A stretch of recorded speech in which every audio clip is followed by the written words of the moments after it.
In Phineas and Ferb, it's hard to find many people who hate each other. Many characters instead become friends. Even being someone's nemesis or bully can barely warrant that much animosity. It's one of the few shows to show step-siblings in a positive light, without there being a warming-up period, to the point where some audience members don't even realize that they're stepbrothers. Simply put, this cartoon has a lot of great relationships. Hey guys, I'm Brad with WickedBinge, and this is Phineas and Ferb Relationships, Healthy to Healthiest.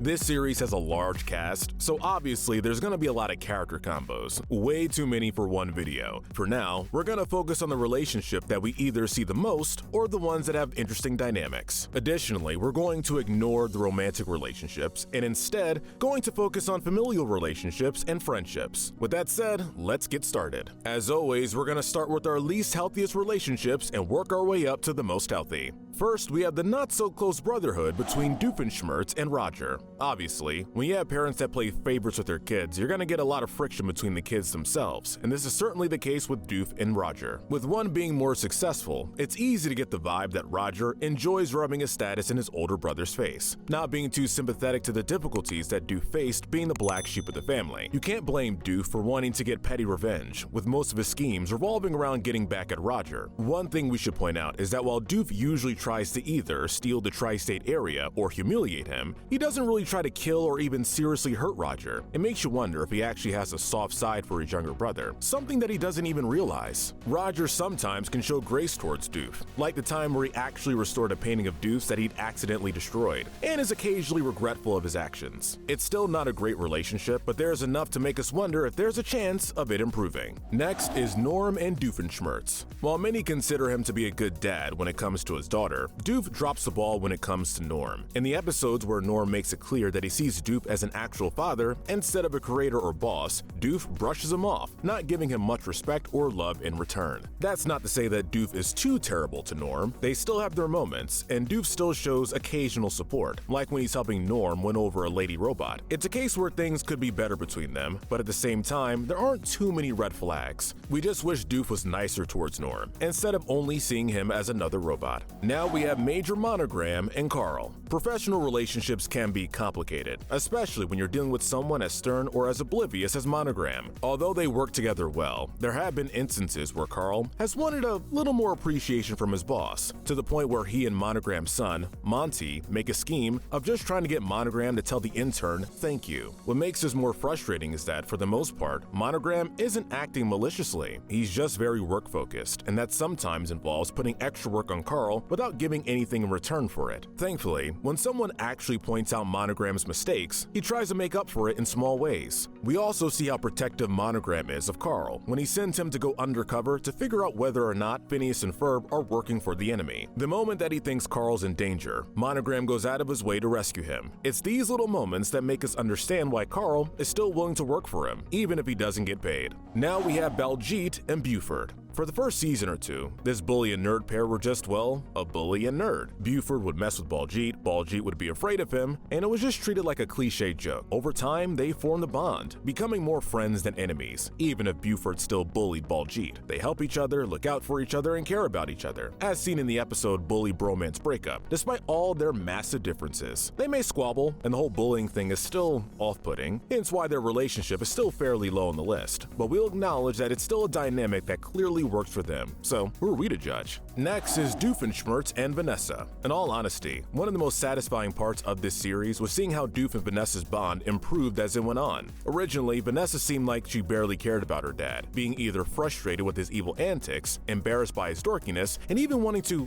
bust him for being a villain. Doof, meanwhile, was smothering, not always listening to his daughter, but still trying his best to make her happy. Eventually, these attempts actually ended up paying off, and Vanessa began to understand how much her father cared about her. From there, they slowly but surely grew closer, making their love for each other very well known. Vanessa is the most important person in Doof's life, to the point where he's willing to give up being evil entirely in the series finale. They don't always understand each other, but in spite of that, their relationship ended up being the most heartwarming in the show's history. Now we have Isabella and Buford. We all know the typical boys versus girls plots that a lot of kids shows like to do, and the dynamic between Isabella and Buford occasionally encompasses that, with Isabella being so determined and Buford being being so hard-headed, it's not surprising that they would clash and sometimes compete with each other, like we see in the F games or when they play video games together. They can also push each other's buttons, like when Buford tries to steal Isabella's "what you doing" catchphrase. But while Isabella is unafraid to stand up to the bully, she's also willing to show sympathy, like when he loses his fish Biff. Buford has also grown to be more respectful of Isabella and her skills, allowing them to have less tension between them than they likely would have had if Buford hadn't been incorporated into the friend group. Now we have BFFs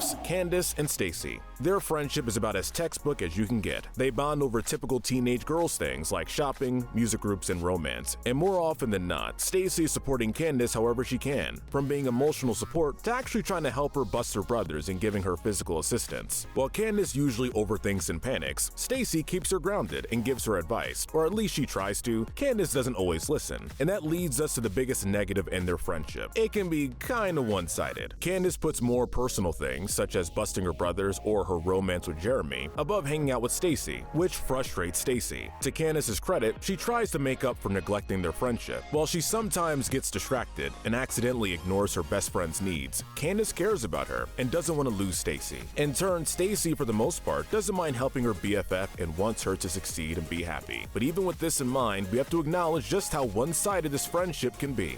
Now we have Ferb and Isabella. Although Isabella may focus more on Phineas, that's not to say that she doesn't care about Ferb at all. They have a subtle but meaningful relationship, still being there for each other. Ferb especially does this, going so far as to comfort Isabella when she accidentally holds his hand or listen to her vent when they're stuck on the island and Summer belongs to you. Isabella thanks him for the latter, so it doesn't come off as her just using him for emotional support. Ferb supports Isabella in other ways. He's more knowledgeable of her crush on Phineas than Phineas is, so he makes sure he gives him alone time and happy birthday Isabella, which Isabella definitely appreciates. It's a bummer, seeing that they don't interact as often as they probably should, but the moments they do share can be sweet. Next is Isabella and Phineas. They say that some of the best romances start with a solid friendship, and there's no better example of that than Phineas and Isabella. Even if it takes until the very end of the series for them to finally get together, the one-sided nature of Isabella's crush doesn't get nearly as uncomfortable as it does with Helga from Hey Arnold or Panini from Chowder. This allows them to be best friends and have a great relationship before any romance becomes a factor. The level of care they have for each other is outstanding. They will do anything for each other, from Isabella doing what she can to help Phineas with his plans, to Phineas designing an entire project around Isabella's needs, even if it's something as minor as getting rid of her hiccups. The only complaints we have is that sometimes Isabella, given how shy she is about her crush, isn't always the best communicator to Phineas, who, in turn, can be oblivious and either go overboard with what he's trying to do for Isabella or accidentally ignore what she actually wants. It's a minor flaw that will probably get hammered out in the future as they get closer, but it's still worth a mention. Just outside the top 3 is Candace, Phineas, and Ferb. Given how often Candace tries to bust her brothers and how harsh she can be towards them, it may be surprising to see this relationship so high. We feel, however, like the moments that solidify the positives are just that strong. Whereas exasperated as she may be with them, Candace never betrayed her brothers in a devastating manner, and almost always chooses to help them when they need her. She cares about them and doesn't want to see them get hurt. Despite her busting attempts, she also doesn't ever want to see them lose their creative spark and loves her brothers for who they are, no matter how annoying they may be. Phineas and Ferb, meanwhile, always extend an invite to their big sister, encouraging her to step out of her comfort zone and have some fun. Additionally, whenever they realize how much their fun may be causing their sister stress, they try to make up for it, like in the Disney Plus film Candace Against the Universe. They could do a better job of communicating, but when you get right down to it, we can say that the actions that we've seen from them and the support they give each other speak louder than words. The bronze medal of healthiness goes to Vanessa and Ferb.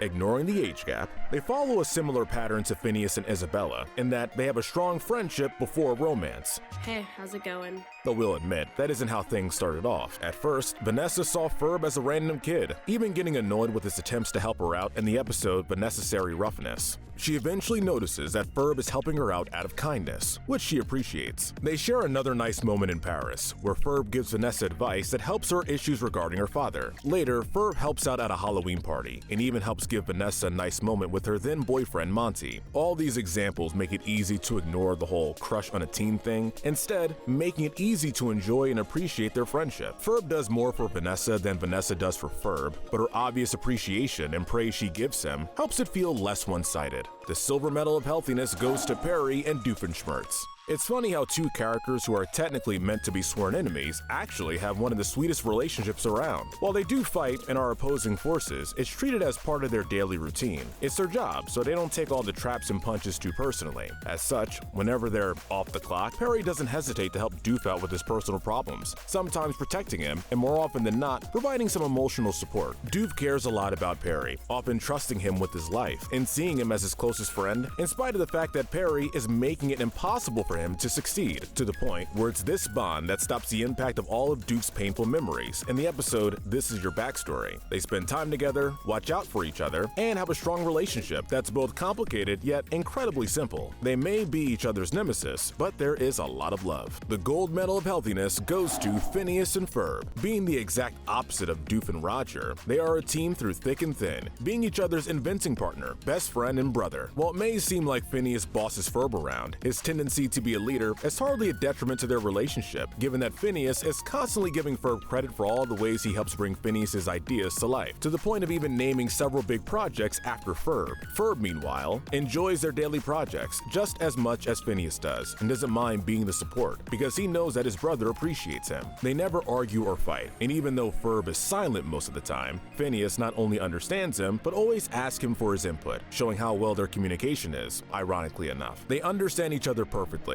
helped by their strong bond, and as we said in the intro, the step aspect of their brotherhood is hardly even a factor as far as they're concerned. There's no better brother for them than each other, and it's this that earns them the title of healthiest relationship in the series. Let us know in the comment section if you agree with our ranking, and tell us what we should cover next. Remember to hit that notification bell and binge more of our videos, but most importantly, stay wicked.